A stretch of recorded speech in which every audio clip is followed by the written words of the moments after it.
Firman Tuhan tentang sesuai dengan tema gereja kita di bulan ini, The Giver of Growth atau Sang Pemberi Pertumbuhan.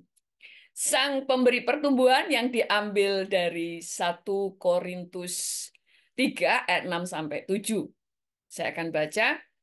Aku menanam, Apolos menyiram, tetapi Allah yang memberi pertumbuhan.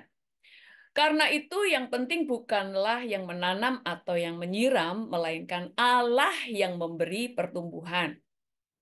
Saya percaya sebagai orang Kristen, kita semuanya sudah hafal dengan ayat firman ini. Kita sudah sangat hafal tentang perkataan yang mengatakan bahwa Paulus itu menanam, Apolos yang menyiram. Tetapi yang terpenting itu bukan yang menanam, bukan yang menyiram, tetapi yang memberi pertumbuhan. Tetapi dari ayat ini kita mau belajar begini. Tuhan itu dikatakan bahwa karena itu yang penting bukan yang menanam atau yang menyiram, tetapi Allah yang memberi pertumbuhan. Yang artinya sekalipun Apolos atau Paulus bekerja, tanpa ada Tuhan bekerja di dalamnya, maka segalanya sia-sia. Tapi sekalipun Alkitab di sini berkata bahwa yang terpenting bukan yang menyiram dan yang menanam, tapi yang terpenting adalah Tuhan yang memberi pertumbuhan. Tetapi pada kenyataannya firman ini ditulis dengan jelas Apolos yang menanam, Paulus menanam, Apolos yang menyiram. Yang artinya sekalipun di sini dikatakan bahwa semuanya itu Apolos dan sekali lagi ya Apolos dan Paulus sekalipun mereka melakukan segala sesuatu dengan susah payah dengan rajin tanpa Tuhan memberikan anugerahnya, tanpa dia tidak memberikan pertumbuhan, maka yang ditanam tidak tumbuh. Tapi sekalipun Tuhan yang memberi pertumbuhan, kalau Apolos tidak menanam dan kalau Paulus tidak menanam benih dan Apolos tidak menyiram, maka Tuhan tidak bekerja. Jadi kita itu kan seringkali pada waktu menjadi orang Kristen, seringkali kita itu memenggal-menggal ayat yang kita mengingat satu ayat, kayak contohnya ya firman Tuhan yang berkata begini. Tuhan membenci perceraian. Orang Kristen hafalnya di situ. Padahal tidak selesai sampai dari perceraian, tapi Tuhan membenci kejahatan. Terus Alkitab juga berkata bahwa Tuhan mau kita cerdik seperti ular dan tulus seperti merpati. Tapi seringkali yang kita hafal hanya yang tulus. Nah, kita itu di dalam setiap membaca firman Tuhan, kita berusaha untuk teliti. Firman itu harus utuh. Karena kalau tidak utuh akan salah pengertian.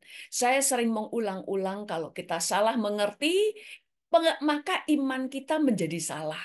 Kalau iman kita sudah salah, maka apa yang kita lakukan juga salah, hasilnya salah, dan kita akan menjadi kecewa kepada Tuhan. Kita merasa Tuhan itu tidak menepati janjinya, padahal karena kita yang salah atas dan salah paham atas setiap firman Tuhan. Nah, kalau tadi dikatakan aku menanam, Apolos menyiram, tetapi Tuhan yang memberi pertumbuhan, maka kita mulai melihat begini. Tuhan itu mengajar kita hidup dalam iman, kan? Tuhan mengajar kita hidup di dalam iman. Jadi, setiap janji Tuhan baru digenapi kalau imanmu bekerja. Sekalipun Tuhan yang membuka pintu, sekalipun Tuhan yang memberikan mujizat, tapi Tuhan baru bekerja setelah kita bertindak dengan iman. Tuhan itu selalu menunggu kita beriman, kita melakukan bagian kita, baru Tuhan. Karena hukum iman adalah iman tanpa perbuatan adalah mati. Itu hukum yang Tuhan tulis di Alkitab. Dan Tuhan tidak akan melanggar firman-Nya. Kalau Tuhan katakan bahwa iman dulu baru sesuatu terjadi, maka sekalipun firman berkata bahwa Tuhan yang penting adalah bagaimana Tuhan yang memberi pertumbuhan, Tapi tanpa Paulus menanam, tanpa si Apolos menyiram, Tuhan tidak memberi pertumbuhan. Nah, dari sini kita mulai lihat. Makanya banyak orang Kristen yang kecewa kepada Tuhan. Karena semua orang itu selalu berharap Tuhan bekerja. Karena yang terpenting Tuhan bekerja. Ya, yang terpenting Tuhan. Tapi bagi Tuhan yang terpenting adalah kamu bekerja lebih dahulu.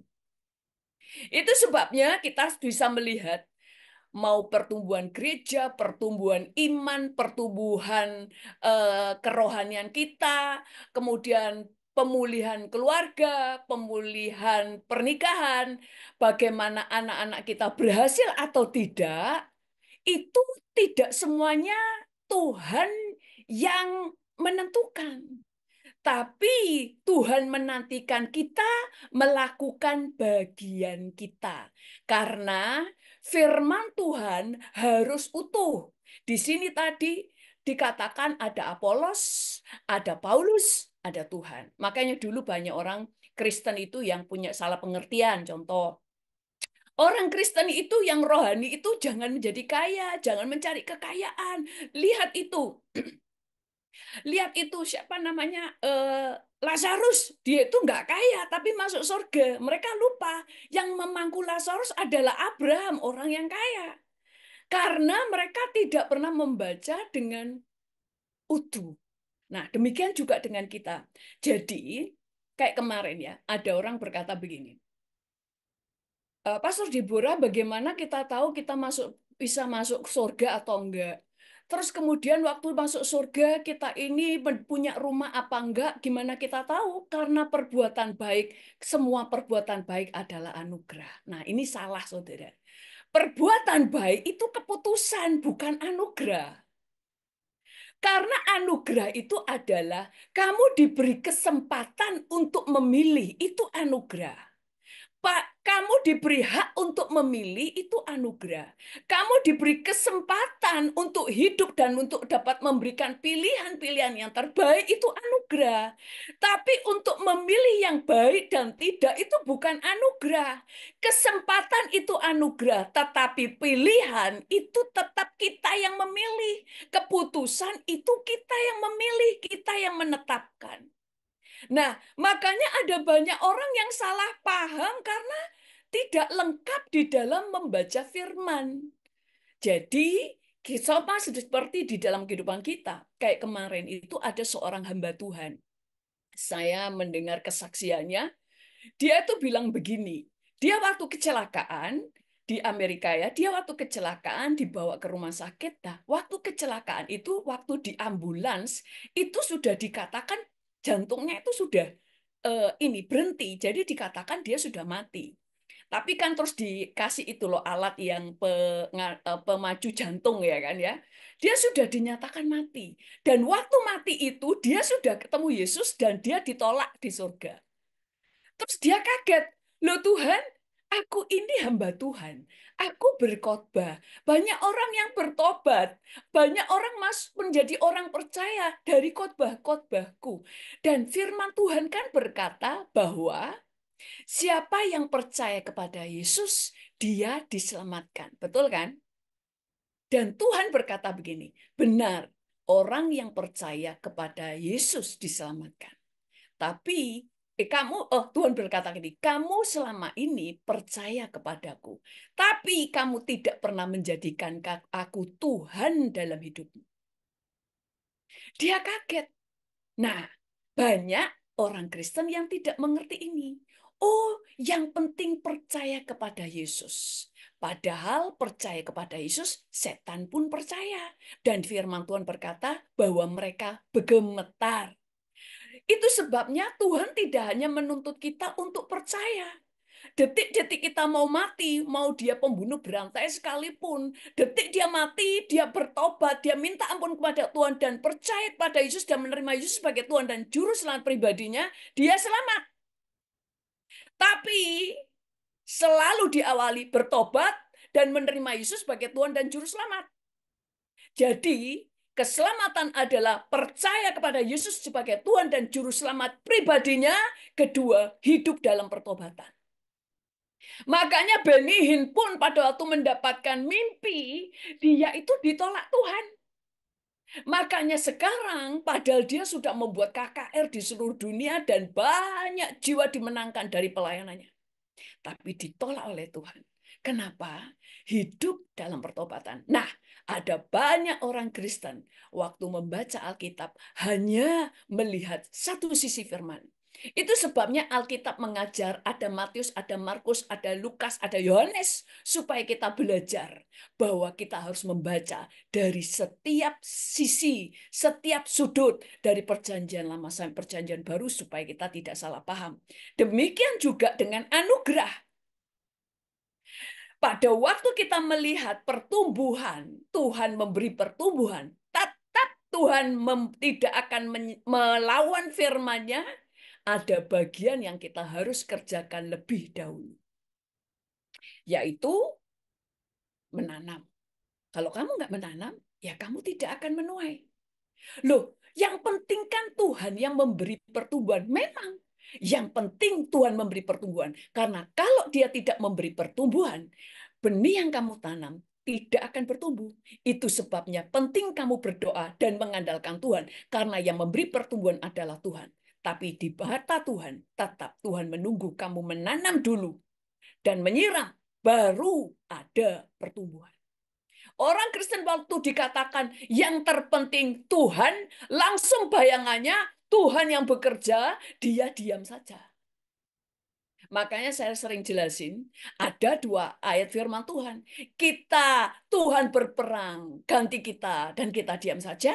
Ada firman Tuhan, Tuhan mengajar kita berperang, dan Tuhan menjamin kita untuk menang. Jadi kamu yang perang, Tuhan memberikan kemenangan. Nah, di dalam kehidupan kita juga begitu. Supaya kita tidak menjadi kecewa. Kalau semuanya adalah Tuhan yang bekerja, maka Tuhan tidak adil karena ada yang gagal, ada yang berhasil, ada yang terus naik dan tidak pernah turun, ada yang turun naik, ada yang turun terus dan tidak naik-naik. Kalau gitu, kalau semuanya karena Tuhan, Tuhan tidak adil. Makanya Tuhan mau tunjukkan bahwa ada kerjasama bagian Tuhan dan bagian kamu.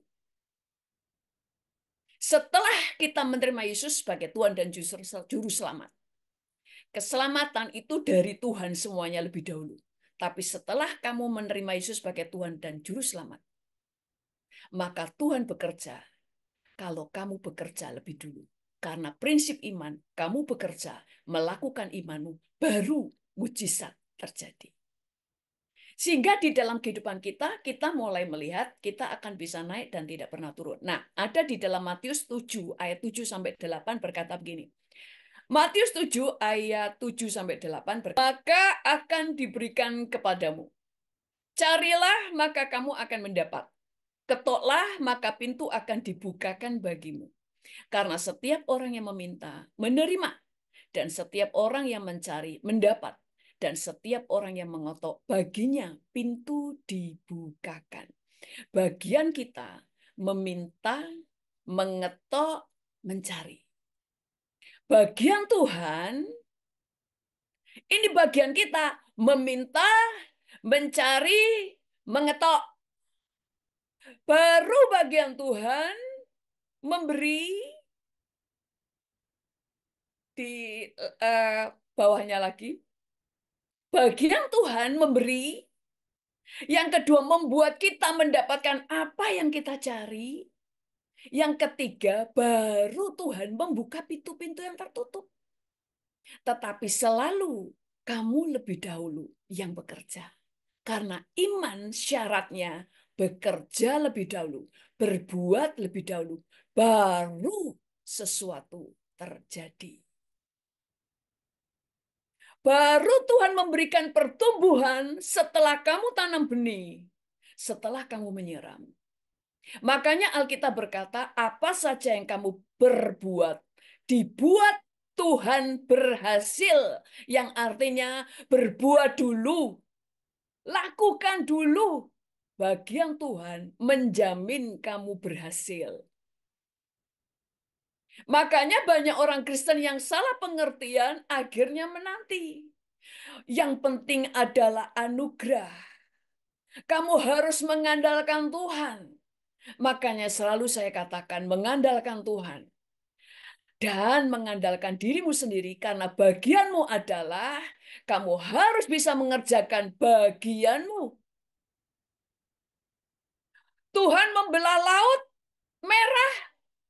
Iya, tapi Tuhan tidak akan membelah sebelum Musa mengangkat tongkatnya. Makanya bisa dikatakan Musa lah yang membelah Laut Merah. Karena apa? Karena kalau bukan Musa mengangkat tangan, Tuhan tidak bekerja.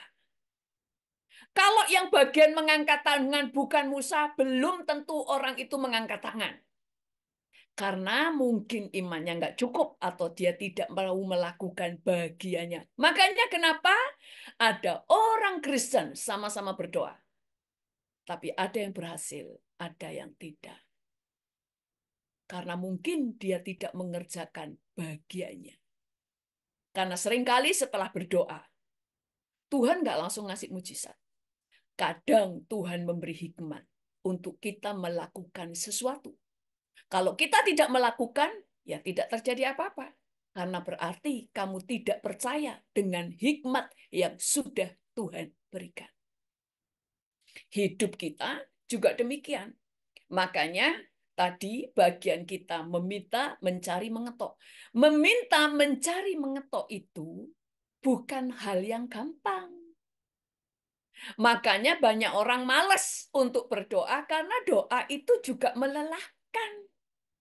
Kalau tidak melelahkan, semua orang Kristen mau berdoa berjam-jam. Betul? Karena ini adalah bekerja. Karena Tuhan mau melihat. Kenapa sih kita harus berdoa? Karena kita itu di iman kita, kalau bukan karena Tuhan yang memberi pertumbuhan, apa yang kukerjakan tidak berhasil. Tapi pada waktu kita melihat ladang, kita tahu kalau saya tidak menanam, tidak akan ada pertumbuhan. Sekalipun Tuhan mencurahkan hujan, kalau nggak ada benih yang aku tanam, ya nggak ada yang bertumbuh. Makanya bagian kita lebih dulu. Sama pada waktu kita berdoa untuk pemulihan keluarga. Makanya Tuhan itu selalu mengajar perubahan karakter dimulai dari yang berdoa. Karena kalau kamu yakin doamu dijawab, maka lakukan bagianmu seakan-akan sudah terjawab. Kamu sudah mengubah karaktermu, kamu mulai mengubah hal-hal yang menjadi penghalang untuk keluarga dipulihkan, itu bagianmu. Bagian Tuhan memberikan mujizat, memberikan pertumbuhan dari semua apa yang telah kamu tabur untuk keluarga. Nah, kemudian makanya Alkitab itu mengajar, bahkan untuk meminta saja kamu sampai menjadi orang yang tidak tahu malu. Nah, di dalam Lukas 11 ayat 5 sampai 8 berkata begini. Lukas 11 ayat 5 sampai 8 berkata begini. Lalu katanya kepada mereka, jika seorang di antara kamu pada tengah malam pergi ke rumah seorang sahabatnya dan berkata kepadanya, saudara pinjamkanlah kepadaku 3 roti. Sebab seorang sahabatku yang sedang berada dalam perjalanan singgah ke rumahku dan aku tidak mempunyai apa-apa untuk dihidangkan kepadanya. Masakan ia yang di dalam rumah itu akan menjawab, jangan mengganggu aku, pintu rumah sudah ditutup, dan aku serta anak-anakku sudah tidur. Aku tidak akan bangun dan memberikannya kepada saudara. Aku berkata kepadamu, sekalipun ia tidak mau bangun dan memberikannya kepadamu, karena orang itu adalah sahabatnya, namun karena sikapnya yang tidak tahu malu itu, ia akan bangun juga dan memberikan kepadanya apa yang diperlukan, ya apa yang diperlukannya. Suatu saat ada yang tanya kepada saya begini, Pastor, mana iman yang benar, sikap yang benar? Kita itu berdoa memaksa Tuhan sampai sesuatu terjadi, itu kan memaksa Tuhan atas kehendak kita. Atau kita berdoa dan berserah Tuhan menjawab atau tidak. Saudara harus tahu, di level pertama, saudara harus melatih diri untuk berdoa, ngotot sampai sesuatu terjadi. Karena memang Tuhan ajar, kamu berdoa, kamu meminta seperti orang yang nggak tahu malu. Itu mental sedang dibangun untuk nggak putus asa. Nanti di level berikutnya, setelah saudara terlatih untuk berdoa sampai sesuatu terjadi, di level berikutnya baru yang namanya kalau tidak dijawab, aku tidak menjadi kecewa, aku tetap mengucap syukur. Jangan di level pertama sudah pasrah, saudara nanti tidak akan menjadi pendoa yang tangguh. Karena di dalam kekristenan selalu bicara level. Pertama kamu harus melatih dirimu. Makanya saya kapan hari ada orang yang selalu dibully, dipukuli orang. Apa yang kita harus lakukan? Apakah mengajar anak kita melepaskan pengampunan? Jangan. Kalau anakmu dibully, dipukul, ajar dia memukul balik. Wih, ini pengajaran sesat. Pukul hanya supaya anak ini tahu, aku bisa mengelawan kamu. Tapi di level berikutnya diajar, kamu punya pilihan yang lebih baik. Melepaskan pengampunan. Waktu dia memukul balik orang yang membuli, orang yang dibully itu akan tahu. Dia bisa pukul balik. Terus dia akan berkata, sebenarnya aku juga bisa hajar kamu. Tapi aku memilih melepaskan pengampunan. Karena Tuhan mengajar aku mengasihi. Jadi orang tahu orang ini melepas pengampunan bukan karena tidak berdaya. Bukan karena tidak ada pilihan. Ada pilihan, dia bisa balas. Cuma dia memilih melepaskan pengampunan dan melepaskan, membebaskan musuhnya. Mengerti ya? Makanya kita ini dilatih untuk mengerti dari setiap segala sisi, sehingga kita ini menjadi pribadi yang tangguh. Makanya kayak ada orang kemalingan. Orang dulu kakek saya, ada maling masuk. Di rumah, sembunyi di kamar mandi dia, pada waktu dikejar orang. Kakek saya bisa pukulin dia atau menyerahkan kepada orang. Kakek saya lebih gede dari malingnya. Lebih tinggi dari malingnya. Ditangkap sama kakek saya dan dia tahu dia tidak bisa lawan kakek saya. Dan kakek saya bilang begini, aku bisa pukulin kamu. Aku bisa serahkan kamu kepada orang-orang dan kamu pasti bonyok. Tapi aku memilih melepaskan kamu. Karena aku orang Kristen, tidak diajar kekerasan. Nah, jadi punya dasar yang benar dulu. Kemudian tahu level, makanya Alkitab berkata, kamu harus tahu kehendak Allah yang baik, berkenan, sempurna. Mengerti sampai sini? Bukan langsung melepas pengampunan, ditonjokin terus, sehingga orang taunya orang ini nggak bisa lawan. Pak. Saya dulu begitu soalnya, langsung mengampuni. Didamprat orang, diem aja, diem. Terus dikira orang itu karena orang ini lemah, jadi dipermainkan. Setelah saya tahu bisa marah, mereka nggak berani lawan. Terus mereka akhirnya tahu selama ini saya tidak marah karena saya milih nggak marah, bukan nggak bisa marah. Ngerti sampai sini? Sama. Tuhan itu memberi pertumbuhan. Yes, tapi Tuhan menunggu kamu sampai kamu melakukan bagian. Makanya Alkitab mengajar tentang kerajinan. Tuhan mengajar tentang bagaimana cerdik. Tuhan mengajar kamu harus belajar dari semut, belajar dari orang dunia. Mereka cerdik melakukan bagiannya. Kenapa? Loh, kamu jangan cuma menunggu anugerah. Aku nggak suruh kamu cuma nunggu anugerah. Aku suruh kamu melakukan bagianmu. Itulah iman. Aku akan melakukan bagianku. Kalau kamu melakukan bagianmu. Karena untuk mencurahkan hujan dan memberi pertumbuhan bagi Tuhan mudah. Masalahnya kalau dikasih hujan, tidak ada benih, tidak ada yang tumbuh.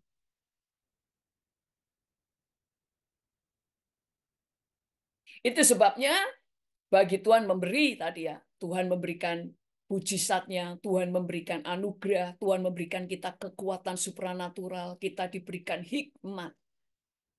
Lalu kalau Tuhan membuka pada waktu kita mencari Tuhan yang akan membuat kamu menemukan jalan, kayak contohnya. Banyak orang berdoa supaya mendapatkan pekerjaan, tapi Tuhan itu ngajar nggak cuma berdoa. Kamu harus mengetok, kamu harus mencari. Yang artinya kamu harus tahu, kamu harus melamar pekerjaan. Kenapa sih? Sebenarnya kalau kita nggak usah ngelamar kerjaan, Tuhan itu kan bisa atau buka jalan tanpa kita kejar-kejar tempat perusahaan bisa. Ya? Karena yang Tuhan sedang bangun adalah mental pemenang. Makanya setelah orang itu punya mental pemenang, ngotot, kadang sebelum berdoa, Tuhan sudah buka jalan. Karena mental yang Tuhan sedang kejar untuk dibangun dalam hidup kita sudah lulus. Karena kita ini anaknya Tuhan. Karakter Tuhan harus ada pada kamu. Tidak pantang menyerah, berjuang, itu mental yang Tuhan mau bangun. Makanya yang Tuhan kadang-kadang, yang sering kali terjadi pada kita, kita itu harus ulet dulu, ngotot, baru Tuhan buka jalan. Padahal sebenarnya tanpa kita ngotot, bisa Tuhan buka jalan. Makanya Alkitab berkata, loh Tuhan itu loh bisa ngasih roti kepada orang yang dikasihnya pada waktu tidur. Bener nggak? Gampang nggak? Gampang. Tapi bagi Tuhan lebih penting membangun karakter Kristus dalam kehidupan kita, orang yang tidak gampang menyerah. Murid-murid Yesus itu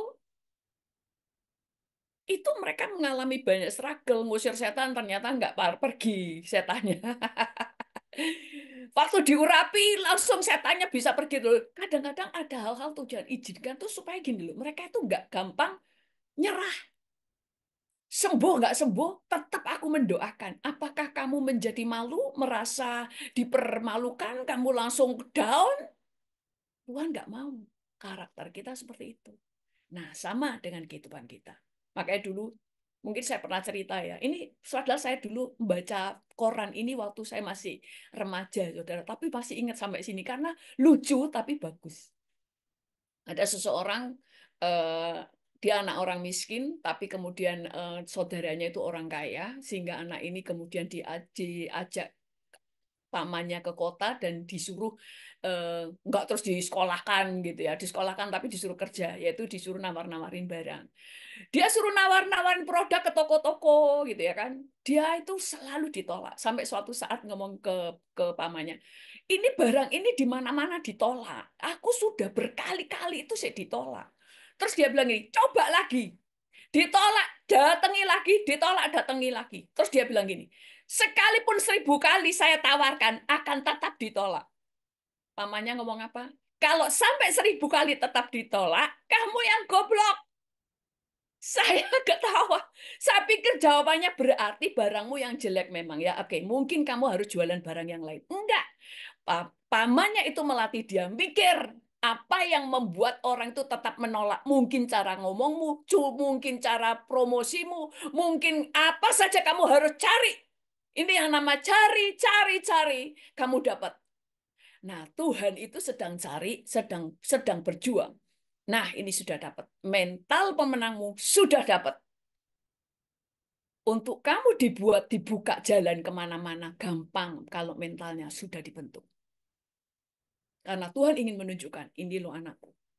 Aku singa, dia singa. Aku raja wali, dia raja wali. Bukan aku singa, dia kucing. Aku raja wali, dia ayam. Enggak. Kita raja wali. Bukan ayam diurapi jadi raja wali. Enggak, kata adalah raja wali. Nah, di dalam kehidupan kita kemudian,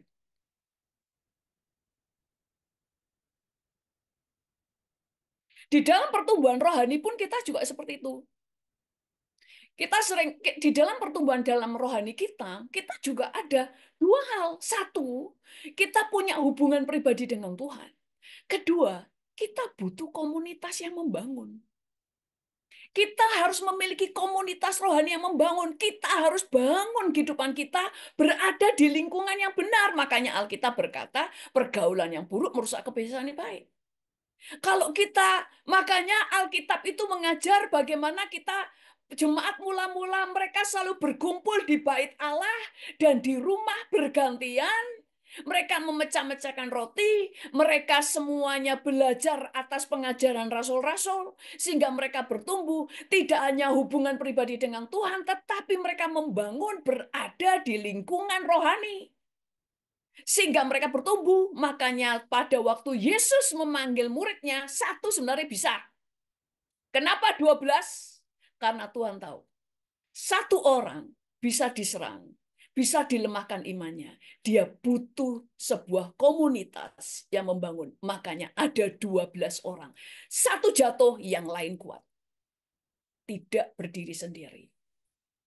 Makanya kenapa Daniel bisa kuat? Ada orang-orang yang mengelilinginya.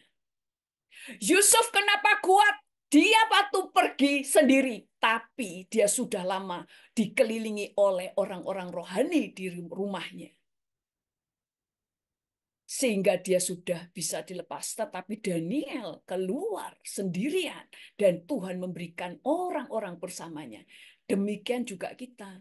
Tuhan memanggil gak cuma satu, tapi 12. Karena Tuhan tahu kita butuh orang-orang yang mengelilingi kita. Makanya kita dikatakan tubuh Kristus. Kita nggak bisa berdiri sendiri tanpa orang-orang di dalam komunitas.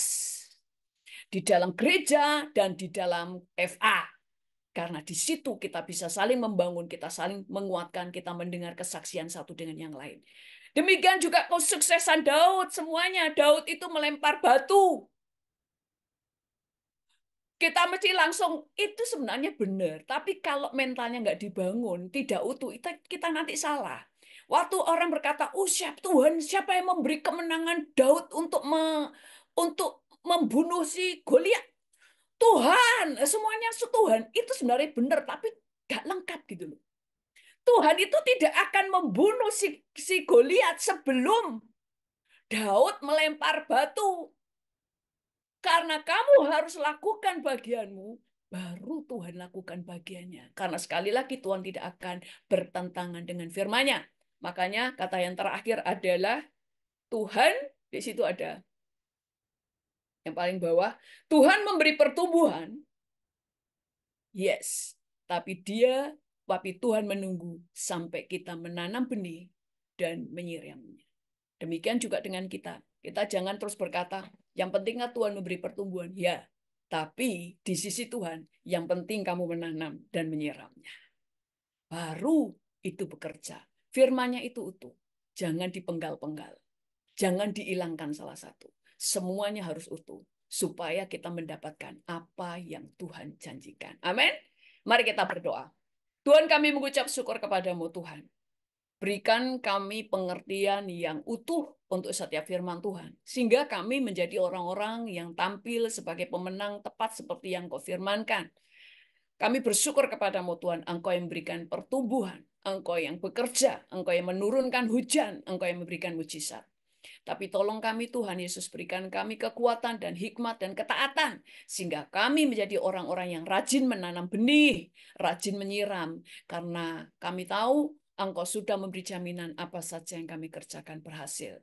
Kami bersyukur kepadamu Tuhan, kami serahkan semua dalam tangan-Mu, dalam nama Tuhan Yesus. Haleluya. Amin.